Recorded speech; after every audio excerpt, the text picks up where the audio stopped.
lagi bersama kami dari Prodi Pendidikan Bahasa Inggris. Kami akan mendiskusikan tentang metode kepemimpinan yang paling efektif untuk mengelola tenaga pendidik dan kependidikan.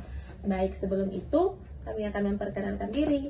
Nama saya Helmin Margaret Elveto, biasa dipanggil Helmin, dan teman saya. Nama saya Yosefina Bunga Pani, biasa dipanggil Bunga.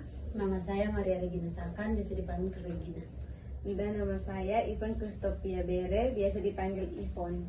Oke, baik, kali ini kami akan membahas tentang metode kepemimpinan yang paling efektif untuk mengelola tenaga pendidik dan kependidikan. Kerja tugas kuliah ini capek apalagi kau harus jadi guru. Kau ini kuliah guru bahasa Inggris le. Oh nih, apalagi sekarang mata kuliah, apalagi sekarang nih.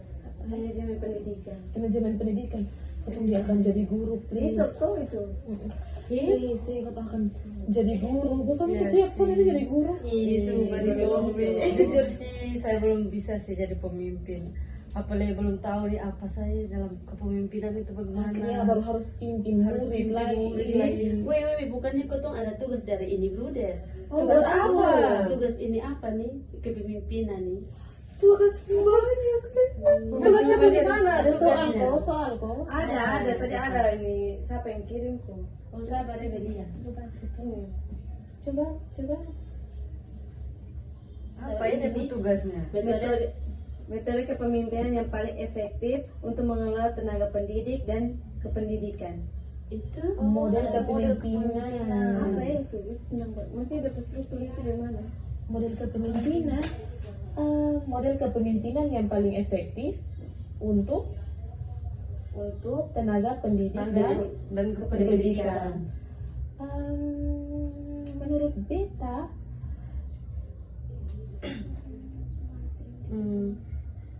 kalau menurut saya ya teman-teman, model kepemimpinan tuh kerangka atau pola yang menggambarkan cara seorang pemimpin mempengaruhi, mengarahkan, dan mengelola pengikut atau bawahan untuk mencapai tujuan bersama.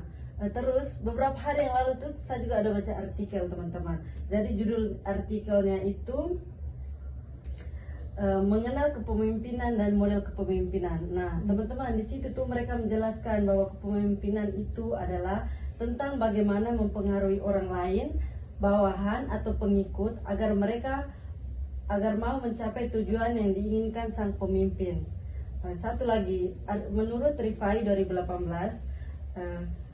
gaya kepemimpinan adalah sekumpulan ciri yang digunakan pimpinan untuk memengaruhi bawahan agar sasaran organisasinya tercapai, teman-teman. Jadi kalau menurut teman-teman yang lain, apa sih model kepemimpinan itu? kalau dari yang sudah jelaskan tadi, beta mungkin bisa simpulkan kalau model kepemimpinan itu adalah kerangka atau pendekatan yang digunakan seorang pemimpin dalam memengaruhi atau mengarahkan dan mengelola orang lain agar tujuan yang dicapai, tujuan yang sudah disusun untuk mencapai pendidikan yang matang itu tercapai. Dan mungkin model kepemimpinan yang dijelaskan itu adalah model kepemimpinan dari gayanya, strategi, serta cara seorang pemimpin mengambil keputusan, berinteraksi dan memotivasi timnya, mungkin di sekolah atau di tempat manapun itu. Teman-teman, memangnya gaya kepemimpinan ini menurut teman-teman ada berapa ya? Pasti banyak kah? Pasti banyak. kalau menurut beta sih kayaknya ada 4 ya. 4. Mungkin Regina pernah baca atau Beda sih. Kalau dari teman Helmin bisa jelaskan kok yang teman Helmin ketahui tentang model-model kepemimpinan. Kalau Sonde Salah itu punya 4 model beberapa model kepemimpinan yang efektif untuk tenaga pendidik dan kependidikan. Yang pertama itu menurut beta itu adalah kepemimpinan transformasional. Mungkin ada 4, coba teman-teman yang lain boleh cari atau mungkin kalau diingat-ingat kembali pasti ada yang masih ingat ya. Itu kan pelajaran adalah pernah pasti dibahas di SMA kan pernah ada tuh. Kalau kepemimpinan transformasional itu kepemimpinan yang di mana pemimpinnya itu bertindak sebagai teladan yang baik dalam perilaku, etos kerja, dan sikap profesional. Terus mampu menginspirasi dan memotivasi tenaga pendidik maupun kependidikan melalui visi yang jelas dan tujuan yang bermakna. Yang ketiga, memberikan dukungan, bimbingan, dan kesempatan bagi anggota tim untuk mengembangkan potensi diri. Dan yang keempat itu menghargai kreativitas, inovasi, serta ide-ide baru dari staf. Manfaat dari kepemimpinan transformasional ini adalah mendorong budaya inovatif, di mana guru lebih terdorong untuk mencari metode pengajaran dan manajemen pendidik yang kreatif. Yang kedua, guru juga dapat meningkatkan komitmen terciptanya rasa memiliki atau sense of belonging terhadap institusi sehingga staf bekerja dengan dedikasi yang tinggi. Yang keempat itu meningkatkan motivasi kerja. Tenaga pendidik dan kependidikan merasa dihargai sehingga produktivitas dan kualitas kerja meningkat. Dan juga dari kepemimpinan ini dapat membangun hubungan yang harmonis, iklim kerja yang positif, memunculkan rasa percaya, komunikasi terbuka, dan kolaborasi efektif. Mungkin itu model kepemimpinan yang pertama. Kalau teman Yeye cari apa teman Yeye ada temukan kok? Kalau dari yang cari tuh, iya. Bisa mau sana. Kan papa kan kita diskusi, ayo sen papa. Mungkin itu terdapat dari Kalau dari yang beta tuh ini apa leh, kepemimpinan demokrasi atau partisipatif. Jadi dia pengertian tuh pola pikir kepemimpinan di mana pemimpin mengajak seluruh anggota tim untuk terlibat dalam setiap proses mengambil keputusan. Pemimpin bertindak sebagai fasilitator dan pendengar, bukan sebagai penguasa tunggal. Prinsip utama adalah untuk musyawarah keterbukaan dan kesetaraan sehingga setiap anggota merasa mendapat pendapatan dihargai. Ada juga ini karakter utama. Yang pertama tuh terbuka dan transparan. Pemimpin menyampaikan informasi, rencana dan masalah secara jelas sehingga semua orang tahu situasi sebenarnya. Ada juga pemanfaat. Yang pertama meningkatkan partisipasi dan rasa memilih. Semua orang merasa dilibatkan sehingga tanggung jawab terhadap keputusan lebih besar. Mungkin itu dari beta. Jadi teman-teman, setelah saya cari-cari saya menemukan satu model kepemimpinan itu. Tunggu ya teman-teman. Yang saya temukan itu gaya kepemimpinan instruksional. Jadi gaya kepemimpinan instruksional ini adalah pendekatan di mana pemimpin pendidikan secara aktif terlibat dalam proses inti pendidikan, yaitu pengajaran dan pembelajaran. Dari kepemimpinan instruksional ini menekankan peran pemimpin sebagai pembimbing pengajar yang membantu guru dan siswa mencapai hasil belajar yang optimal. Pemimpin instruksional ini memiliki beberapa karakteristik utama. Yang pertama itu keberlibatan langsung dalam pengajaran dan pembelajaran. Di sini pemimpin tidak hanya duduk di kantor, tetapi sering mengamati kelas, memberikan umpan balik langsung kepada guru, bahkan ikut merancang kurikulum atau pembelajaran.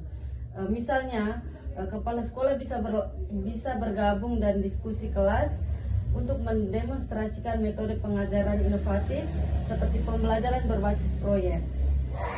Yang kedua tuh aktif dalam pengembangan profesional guru.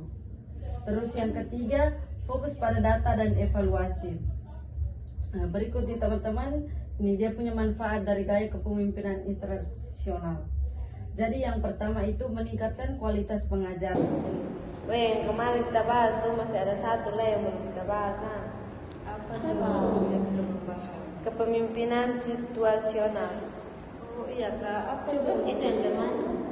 Jadi kepemimpinan situasional adalah kepemimpinan yang dikembangkan oleh Paul Hersey dan Ken. Iya tuh. yang menekankan bahwa tidak ada satu gaya kepemimpinan yang paling efektif dalam semua kondisi. Pemimpin harus fleksibel dan adaptif, menyesuaikan gaya kepemimpinannya dengan kebutuhan, kemampuan, serta motivasi bawahan. Ada 4 gaya utama dalam kepemimpinan. Kepemimpinan situasional, yaitu ketika pemimpin memberi instruksi jelas kepada bawahan yang belum berpengalaman. Yang kedua, ketika pemimpin memimpin bawahan yang mau tetapi belum mampu. Yang ketiga, ketika pemimpin mendukung bawahan yang mampu tetapi kurang percaya diri atau motivasi. Yang keempat, ketika pemimpin memberi kepercayaan penuh kepada bawahan yang sudah mampu dan mau. Ada juga kelebihan dan kekurangan. Kelebihannya, mampu meningkatkan kemandirian bawahan serta membangun kepercayaan dan motivasi. Kalau di kelemahan tuh terletak pada tuntutan keterampilan tinggi untuk membaca situasi, kesulitan beradaptasi bagi pemimpin tertentu, serta potensi kebingungan bawahan jika gaya kepemimpinan terlalu sering berubah-ubah. Berarti ada 4 model kepemimpinan, Ya. bukan 3. Berarti kalau ada 4 model kepemimpinan, berarti mereka saling ketergantungan. Mungkin ada hal-hal yang efektif jika ini model kepemimpinan ini digabungkan atau kombinasikan. Gitu. Kira-kira apa ya? Mungkin menurut saya yang pertama itu menyeimbangkan kebutuhan. Dan jadi di sini gaya transformasional dan demokratis menciptakan motivasi dan kolaborasi, sementara gaya instruksional memastikan kualitas pembelajaran terjaga. Kalau menurut Kalau menurut beta tuh mengembangkan staff, pemimpin dapat memberikan arahan yang tepat sesuai dengan kematangan masing-masing staff, sekaligus membangun budaya yang mendorong inovasi dan pertumbuhan profesional. Kalau yang satu lagi itu mungkin meningkatkan kinerja. Jadi di sini kombinasi ini dapat meningkatkan kepuasan kerja, komitmen staf, dan pada akhirnya itu menciptakan hasil belajar, dan pada akhirnya itu meningkatkan hasil belajar pada siswa. Begitu, mungkin itu dia punya kombinasi yang efektif. Berarti keempat model kepemimpinan ini saling bergantung. Berarti sampai ada model-model yang lebih tinggi dia punya kepentingan. 4 model kepemimpinan ini benar-benar menjadi superior yang menolong seseorang untuk menjadi pemimpin. Jadi tidak ada satu model kepemimpinan itu yang dianggap superior, melainkan keefektifannya sangat bergantung pada konteks, situasi, serta karakteristik organisasi pendidikan. Pemimpin yang bijaksana adalah mereka yang mampu mengombinasikan keempat model ini secara tepat sehingga tercapai keseimbangan antara visi, partisipasi, peningkatan mutu, serta fleksibilitas. Hal ini pada akhirnya akan menciptakan lingkungan pendidikan yang inovatif, profesional, kreatif, dan berorientasi pada pengembangan potensi seluruh warga sekolah. Mungkin itu yang bisa kita simpulkan dari keempat model ini. Jadi jangan lupa kalau katong ini kuliah sebagai pendidik, sarjana kependidikan, jadi katong juga harus punya keempat model kepemimpinan ini dalam katong sendiri, karena suatu saat yang katong pimpin adalah peserta didik. Mungkin kita dipercayakan juga ke depan untuk menjadi mungkin sekretaris atau bendahara, itu juga sebagai pemimpin staf di atas. Jadi mungkin keempat model kepemimpinan ini harus berjalan dalam katong punya pribadi. Oke, semangat teman-teman. Oke teman-teman, terima kasih karena sudah menonton video hasil diskusi kami tentang model kepemimpinan yang paling efektif untuk tenaga pendidik dan kependidikan. Jangan lupa like,